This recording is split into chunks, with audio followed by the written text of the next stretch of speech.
Hey guys, Sean with VPX Baseball, here with Jim. We're going to talk about late hand speed. It's a term we use a lot, late hand acceleration, late hand speed. It is crucial to maximizing your fastball, your breaking ball, your change, support, power, and being consistent. So we're going to talk about the things, what late hand speed is and what goes into it. Okay, so we're going to have Jim come on up on the mound here, and we'll stay here for a minute. And we're going to talk about things, first of all, late hand speed is going to be as he gets out to release right here, this is when it's going to power down. Okay, so when we talk about late hand speed, we're talking about creating support. So if Jim gets into the ground here in his delivery and he's forward too early, okay, his hand's going to be forced into action early, and it's going to speed up because the body, it's a protection, right? It's a self-protection. So when you drift, counter, arm comes up, hand speeds up early. All right, so I'm going to show you guys at home what drifting or getting on the pitch too early is right here, what Coach Ton is talking about. And as you can see, you hear the hand way back here. All right, let's listen for my hand. You're going to hear it behind my head, which is obviously not extension. We want to be at least even or out front. So again, if I get top heavy like the coach says, or I drift too early, watch what happens. Okay. What I feel there is my leverage change, which would be my release point somewhere in there, about right in here, right? So I'm getting top heavy, and then I feel like I'm doing this about right here. That's where I'm releasing it, as well as in order to release, I've got to pull that through. I'm not actually torquing it down. That's it. And when you have a properly supported, powerful, consistent arm, especially like a high level arm, you'll hear the hand out here. So Jim's gonna wait, he's gonna stay loaded here on his backside as he goes into the ground. And we're gonna accelerate, like he said, point of leverage from here. And you're gonna hear the hand much later as he powers through this pitch now. All right, so watch this. I'm gonna put my hand and try to basically, you hear a lot of us big league pitchers, well, I'm a former big league pitcher, but when I was playing, we always felt when we're going good, I could just let the ball go and it would just drop right into the catcher's glove. I can't do that back here. Watch what coach is saying. So this would be wrong. Okay? And here's where it's right. Okay? Okay? Let me give you one more like that. One more. Okay? Why don't you go ahead and come on around here, Thomas.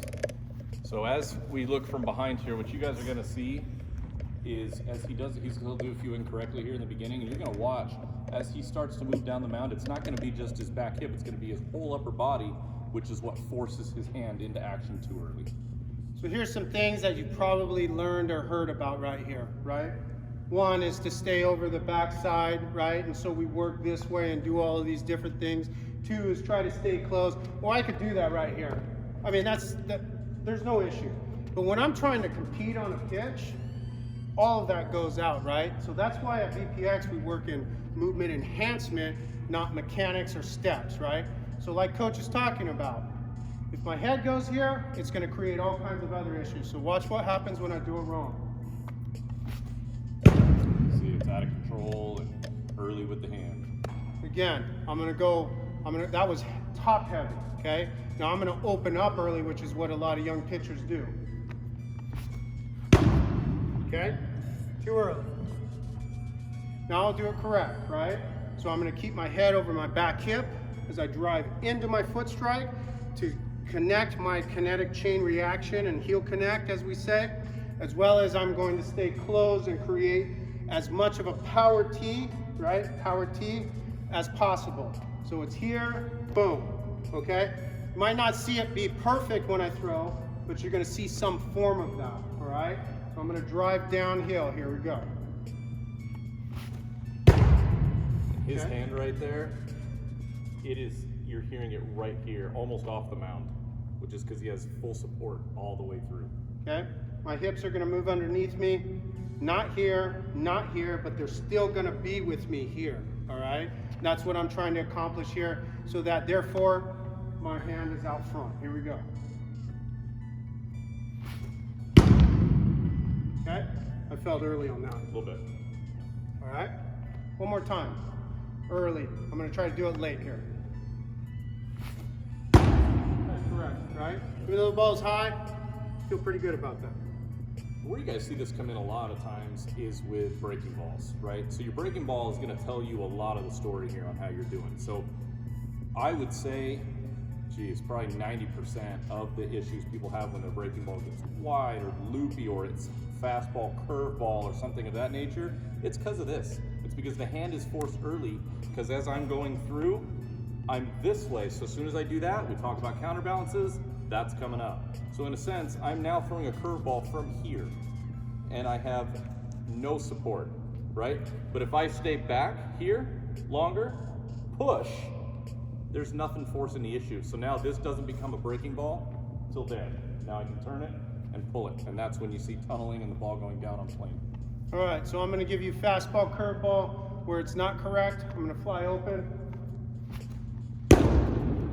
Fastball, curveball. Now you're going to see the ball come out like this, okay? All right, that's flying open or getting top heavy, okay? But if I'm patient with my entire delivery and I land and then explode and get up on it, that creates late arm action, and then you're going to see the actual fastball, curveball, okay? So here we go. And you notice most of my pitches are inside because that's the longest arm stroke requirement, and so it's very easy for me to command that inside pitch. Hence, great pitchers work inside, right? We command that inside pitch even though it's pretty hard to command, but we're able to make it easy because we stay closed longer. Again, fastball. All right, here's a breaking ball.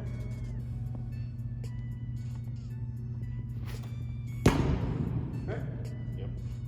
And that's it. It's a beautiful thing right there. So guys, this is why VPX baseball, this is why we talk movement, man, because in order for you to be able to pull that off, you have to move on time. It takes everything.